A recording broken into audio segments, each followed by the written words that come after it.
Bonjour à tous. Je suis extrêmement fier d'avoir à m'exprimer devant une aussi belle salle qu'aujourd'hui. Et je vais tâcher d'être digne de la qualité de cet auditoire. Je m'excuse d'abord en premier lieu, je serai obligé de vous quitter relativement vite après ma prestation, puisque je dois être à Nantes ce soir et malheureusement la route est un peu longue pour y aller. Donc je vous m'excuserai. Et si vous avez des questions, je pense que vous pourrez passer par M. Cheminade ou Mme Bière pour me les communiquer. Je répondrai à toutes. Nous devons parler des infrastructures comme une alternative à la croissance et au développement économique. Je dois dire que mon propos va tourner autour de la bonne utilisation du calcul des infrastructures et des choix des infrastructures. Depuis pratiquement 1970, je m'occupe de l'industrie, tout d'abord dans l'administration, comme rapporteur général de la commission de l'industrie du 7e plan, et puis par la suite dans les grandes entreprises. En 1994, Philippe Séguin, alors président de l'Assemblée nationale, me propose de me nommer au Conseil de la politique monétaire, poste que j'occuperai de 1994 à 2000. Mon intervention s'appuie sur 3 idées simples, malheureusement peu ou pas partagées. Et c'est là-dessus que je voudrais insister, parce que les choix d'infrastructures, jusqu'à présent, ont toujours été faits, tout au moins en France, avec des considérations de profitabilité absolument déplorables. En premier lieu, l'État gaspille les ressources financières de la nation dans ses interventions publiques. Ceci entraîne une raréfaction des ressources financières pour des activités plus productives, dans l'industrie surtout, et dans l'agriculture également. Je suis un adepte de Frédéric Bastiat, qui reprochait toujours aux décideurs de penser à ce qu'ils voyaient et non pas à ce qu'ils ne voyaient pas dans l'économie. Et ce qu'ils voyaient était généralement moins profitable que ce qui aurait pu exister si on avait laissé l'économie se débrouiller par elle-même. En deuxième point, cela doit nous conduire à une nouvelle approche des programmes d'infrastructure. Troisièmement, troisième idée, il faut viser au maximum à améliorer la profitabilité économique des infrastructures et des interventions publiques dans l'économie. Lorsque j'étudiais l'économie à l'Institut d'études politiques, nous apprenions dans le manuel de Samuelson, qui était le professeur d'économie américain, qui avait un grand succès en France, qui sera prix Nobel ultérieurement, après mon passage à un institut d'économie politique. Il y était expliqué les principes keynésiens du multiplicateur et de l'accélérateur d'investissement. J'ai toujours été très surpris, et j'ai été très surpris à ce moment-là, que l'on nous fasse apprendre que la nature des travaux ainsi réalisés n'avait finalement aucune importance. En d'autres termes, on pouvait faire des investissements intelligents ou encore des investissements idiots, comme creuser des trous et les reboucher. Cela aurait les mêmes conséquences. Aujourd'hui, après plus près de 40 ans d'expérience, je me méfie au plus haut point de cette affirmation. J'estime inadmissible que l'on puisse promouvoir des programmes d'infrastructure sans en mesurer de manière approfondie et l'utilité réelle et leur profitabilité économique. À mon sens, les analyses de Keynes, pourquoi faut-il une profitabilité ?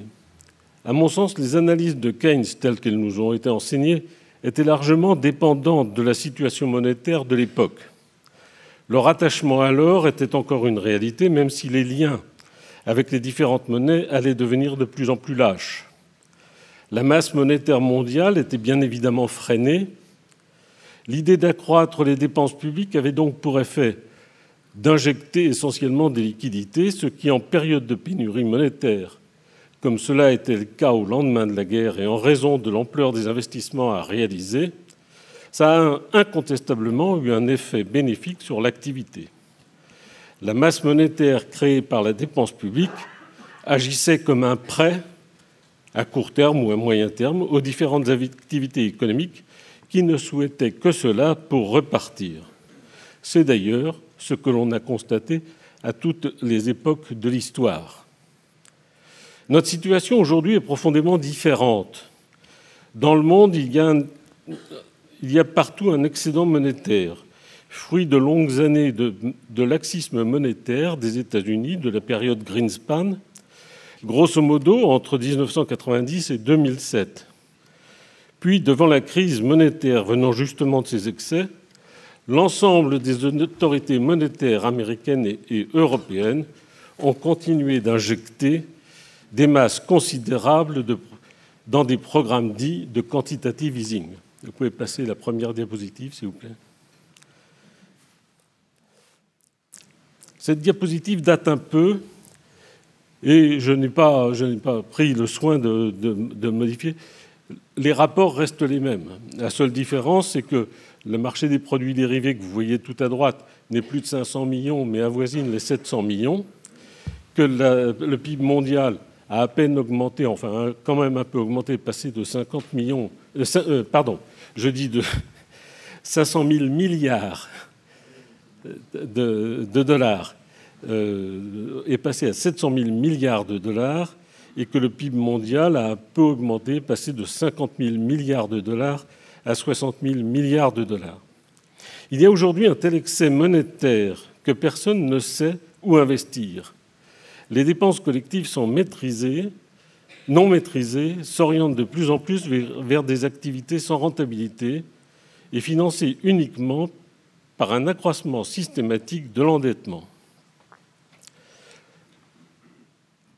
Dans l'ensemble des prêts dérivés, des activités de produits dérivés, vous avez grosso modo de l'ordre de 500 000 milliards de dollars qui tournent sur lui-même. L'ensemble des dépenses collectives faites sans rentabilité ont un effet d'éviction dramatique sur les autres activités. En reprenant le graphique que vous voyez là, on s'aperçoit que le PIB mondial, décrit ici pour 50 000 milliards, mais plus proche aujourd'hui de 60 000 milliards, couvert par une capitalisation boursière de l'ordre de 100 000 milliards de dollars. Et on peut estimer que pour travailler efficacement dans cet ensemble, il suffirait d'avoir de l'ordre de 200 000 milliards de dollars.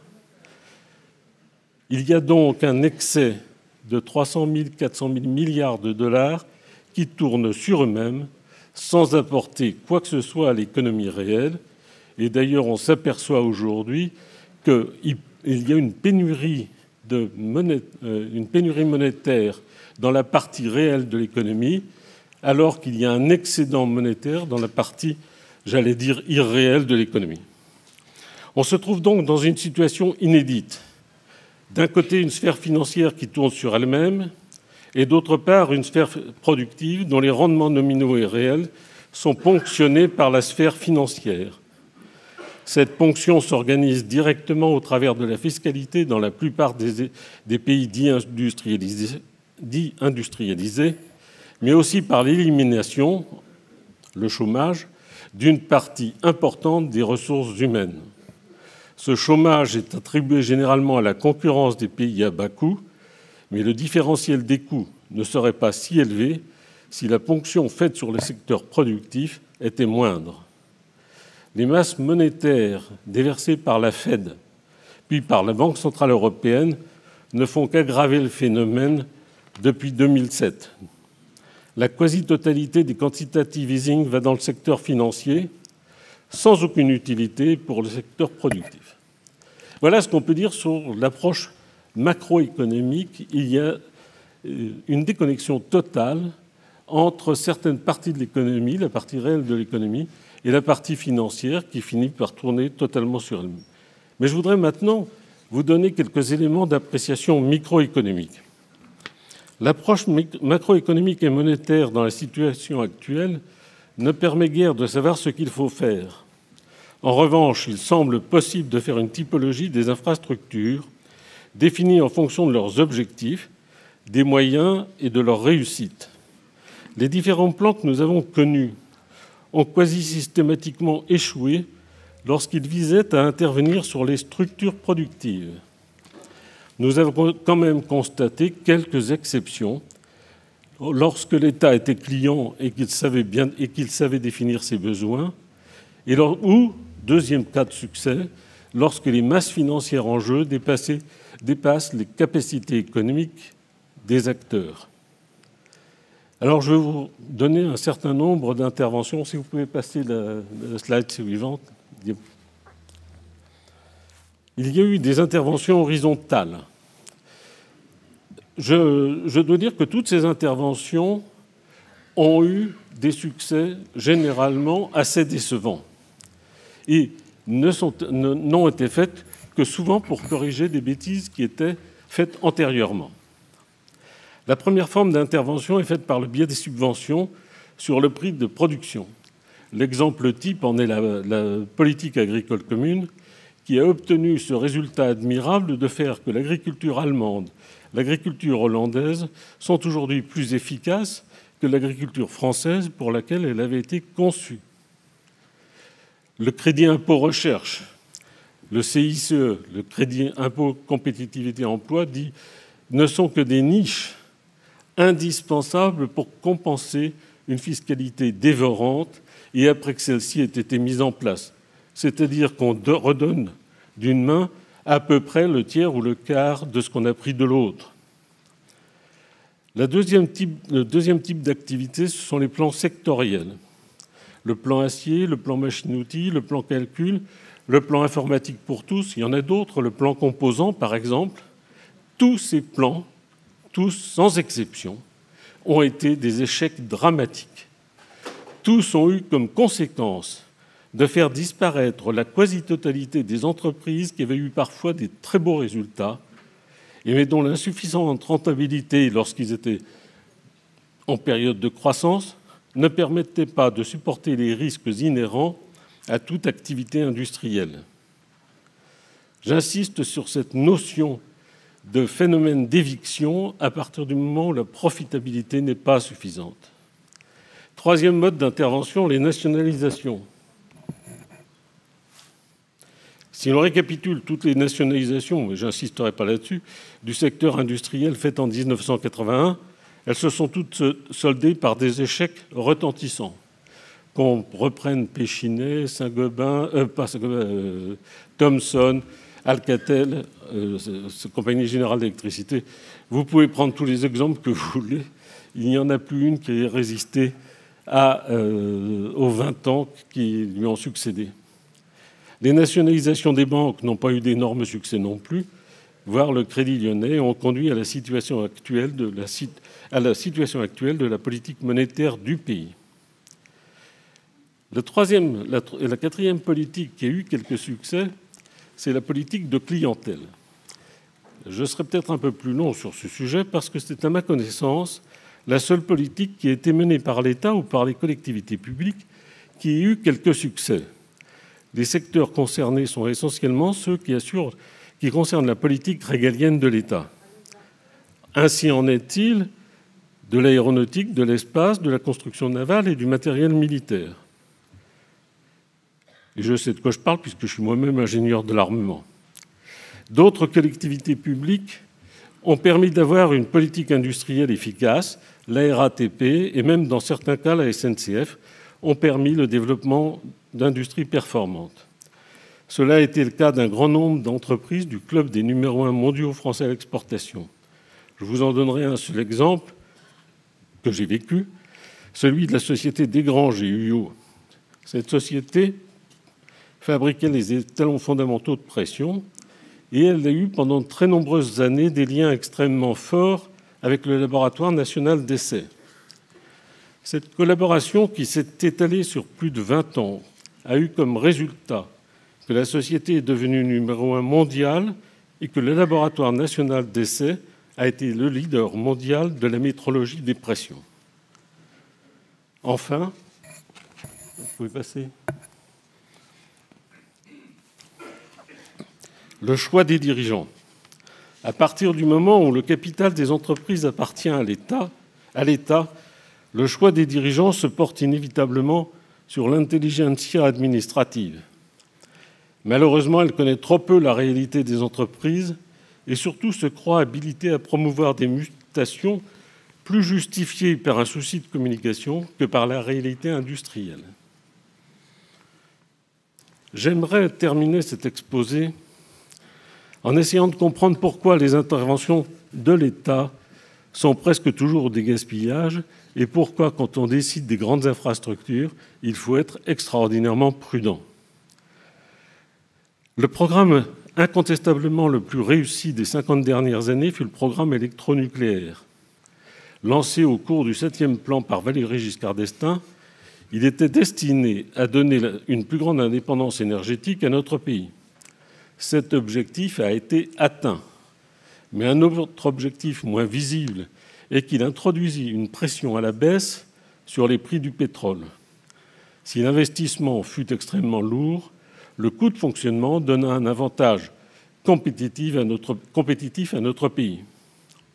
En revanche, tous les autres programmes, quels qu'ils soient, ont souffert de maux récurrents dans l'intervention de l'administration française. Premièrement, le démarrage tardif en raison du conservatisme politique. Raymond Barre, alors Premier ministre, déclarait dans les années 80 que la France avait été obligée de lancer un plan de télécommunications et que seul l'État pouvait le faire en raison de l'importance des investissements. C'était malheureusement oublié un peu vite que dans tous les pays du monde, le téléphone puis les télécommunications se sont développés par le secteur privé et que ces pays disposaient bien avant la France du téléphone et des télécommunications. Ce retard n'était dû qu'à l'administration des PTT, la Direction générale des télécommunications. La même remarque peut être faite pour les autoroutes. La deuxième difficulté, c'est le saupoudrage. Dans le cadre des interventions sectorielles, on a d'abord un saupoudrage. Il est fréquent de constater que certains investissements devaient être partagés entre plusieurs fournisseurs. On aboutissait alors à un accroissement des coûts et surtout à une mauvaise image de marque de l'industrie française. Dans le texte qui sera mis sur le site de cette conférence, vous aurez d'autres exemples puisque j'avais fait quelque chose d'un peu plus long.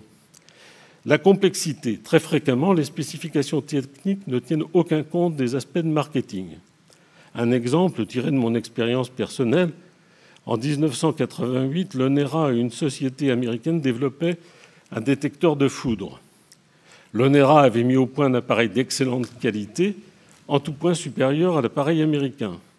Seul problème, son coût était le double de l'appareil américain et la sortie en production avait été faite pour l'appareil américain 2 ans avant.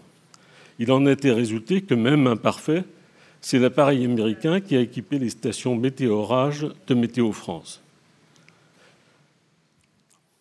Une troisième difficulté, c'est le panurgisme des politiques. Tout investissement qui a réussi est par définition un bon investissement et tous les politiques veulent le poursuivre là où ils sont. Un des comportements les plus fréquents du monde politique est de vouloir copier ce qui a réussi ailleurs ou de vouloir s'équiper à tout prix de ce qui est perçu comme une vitrine très positive de son action. Je donnerai ici un exemple qui est très connu, c'est le TGV. Les premiers TGV ont été d'indéniables succès. Les raisons de l'investissement sur la ligne Paris-Méditerranée sont parfaitement connues et peuvent s'expliquer par la nécessité de construire de nouvelles lignes en raison des étranglements à la sortie de Paris et surtout en raison des populations drainées. Paris, Lyon et Marseille représentent le tiers de la population française. Devant le succès, chacun voulut son TGV. D'abord l'Ouest, mais avec des populations desservies beaucoup plus faibles, puis l'Est qui est devenu carrément déficitaire. Depuis plus de 10 ans, le succès technique et commercial s'est transformé en machine à perdre. En guise de conclusion, vous aurez compris que je ne suis pas très favorable à l'intrusion idéologique de l'État dans le domaine économique. Non pas qu'il ne puisse avoir un rôle essentiel, mais je pense cependant que l'État doit intervenir lorsque les montants en jeu sont hors de portée d'investissement privé ou que le développement de nouveaux produits mettrait en cause la survie de l'entreprise. En d'autres termes, qu'elles ne puissent pas supporter un éventuel échec. C'est dans ce cadre que nous avons dû développer, et avec succès, l'aéronautique française. Mais le tunnel sous la Manche est l'exemple même de ce qui aurait dû être financé par des financements publics, au moins partiels.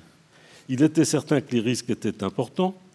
Il était également certain que ce tunnel allait modifier pour plus de 100 ans les relations économiques franco-britanniques et que la rentabilité devait pouvoir se calculer non pas sur un horizon de 10 ou 20 ans, mais sur un horizon de 100 ans.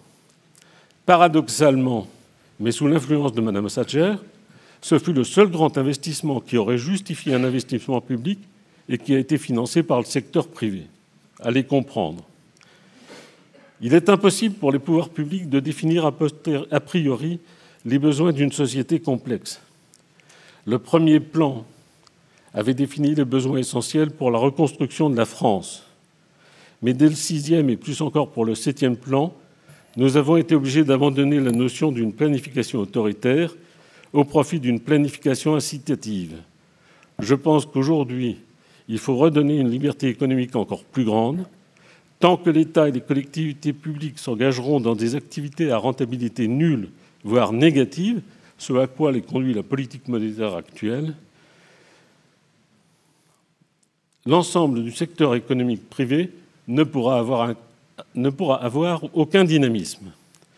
Obligé de prendre en charge la rentabilité de ses propres investissements, le secteur privé devra en plus supporter les rentabilités de plus en plus négatives des activités du secteur public et aller vous expliquer pourquoi maintenant le chômage augmente en France.